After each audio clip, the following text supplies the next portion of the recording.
အကြောင်းကိုသိပြီးမလားချွန်ပူရီဖတ်တရားတဲခုခံတစ်ခုမှာဖြစ်ပျက်ခဲ့တဲ့တရုတ်အမျိုးသားနဲ့ LGBT မိန်းကလေးသုံးသွားသူ LGBT မိန်းကလေးကမိန်းမရှာတယောက်ဖြစ်တယ်။အစဉ်က4လပိုင်း25ရက်နေ့လယ်17နာရီခွဲလောက်ကချွန်ပူရီဖတ်တရားဘက်တဲခုခံတစ်ခုမှာဖြစ်သွားခဲ့တာ။အဲဒီရောက်သွားတော့တဲခုခံရဲ့ဒုတိယထပ်ရေချိုးခန်းထဲမှာ LGBT မိန်းကလေးအလောင်းကိုတွားတွေ့တယ်။ဆုံးသွားသူကအသက်25နှစ်နောက်ခိုင်စာတီ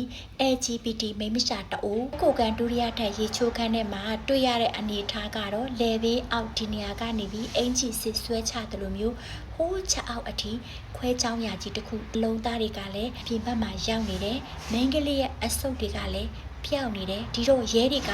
မိန်းကလေးရဲ့အဆုပ်တွေကိုလိုက်ရှာတယ်ပေါ့နော်မတွေ့ဘူးရေခဲတက်တာထဲမှာရှိမလားဆိုပြီးဖွင့်ကြည့်တယ်မရှိဘူးစင်ကိုမေးကြည့်တော့တိုက်ခံမှာအလုတ်လုတ်တဲ့တန့်ရှိရဲ့အတော်ပြပြတာကမနက်2နာရီလောက်ကဒုတိယထပ်မှာကျဲလောင်တဲ့အတန်တွေပြန်လည်စကားများတဲ့အတန်တွေလည်းကြားရတယ်ဒီအတန်တွေကတရုတ်အမျိုးသားနဲ့ LGBT မိန်းကလေးတို့ရဲ့အခန်းထဲကလာတဲ့အတန်တွေဖြစ်တယ် LGBT မိန်းကလေးရဲ့အတန်ကိုဇက်တိုက်ဆိုသလိုကြားနေရပြီးအခန်းတကားကိုလည်းခြေထောက်နဲ့ကန်နေတဲ့အတန်တွေကတနာရီကျော်လောက်ကြားနေရတယ်။နောက်တော့စောစောကစူညံနေတဲ့အတန်တွေကလည်းတိတ်ဆိတ်သွားတယ်။26ရက်နေ့မနေ့ရောက်တော့တက်ရှိရဲ့အတော်က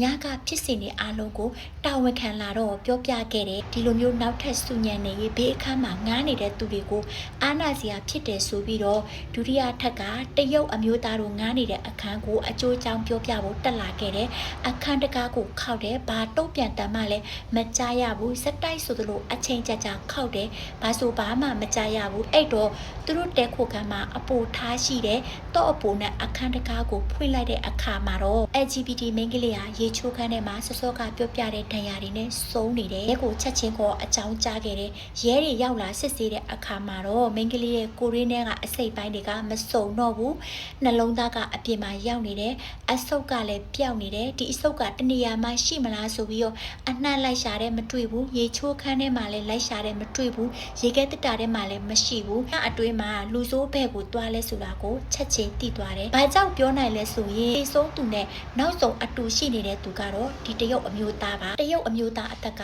42နှစ်ပြပအဝေးအထွက်ကိုစစ်ဆေးလိုက်တော့ထိုင်းကိုလာတာဒါနဲ့ဆို3ချိန်ရှိပြီ။25ရက်နေ့အခန်းကတော့တရုတ်အမျိုးသားကသူ့ passport နာမည်တွေနဲ့ပဲငှားခဲ့တာ။တရုတ်အမျိုးသားရဲ့ passport ကိုစစ်လိုက်တော့9ရက်တိထိုင်းမှာနေခွင့်ရတယ်။ CCTV တလျှောက်လိုက်တော့တရုတ်အမျိုးသားက26ရက်နေ့မနေ့6နာရီကျော်လောက်ကတဲခုကအနောက်ပေါက်ကနေတတိတ်ကလေးထွက်သွားတာတွေ့ရတယ်။အဲဒီကလည်းအချိန်နောက်မကြခင်တောက်လျှောက်လိုက်တယ်ပေါ့နော်။တိတ်မကြခင်မှာတရုတ်အမျိုးသားကိုစုဝနဖူလေးစိတ်မှာသွားဖမ်းရမိလာခဲ့တယ်။ဒီရဲ့မျက်နှာတစ်ခုလုံးမှာလက်သေးချစ်ရတွေကုတ်ရတွေကလက်လက်ဆက်ဆက်ပဲတွေ့ရတယ်။ LGBT မိန်းကလေးတေဆုံးသွားတဲ့အခါမှာတော့တရုတ်အမျိုးသားကအတွေ့တစ်ခုဝင်လာခဲ့တယ်။တေဆုံးမိသားလူတွေဟာဘာမှလုပ်လို့မရမယ့်အတူတူသူတို့ရဲ့ကိုရင်းအင်္ဂါအစိတ်ပိုင်းတွေကဘလို့များနေလဲဆိုတာကိုသိချင်တဲ့မြည်ဆန်းကြည့်ချင်ခဲ့တဲ့မိန်းကလေးကိုဒီနေရာကနေပြီးတော့အဲเจ้าရာကြီးတစ်ခုကိုဖန်တီးခဲ့တယ်လုံသားတွေကိုလည်းယူထုတ်တယ်အဆုပ်တွေကိုလည်းယူထုတ်ခဲ့တယ်အဲ့ဒီညကမိန်းကလေးအလောင်းနဲ့အတူအိတ်ဆက်ခဲ့တယ်မနေ့ရောက်တော့အလောင်းကိုရေချိုးခန်းထဲမှာထားခဲ့ပြီး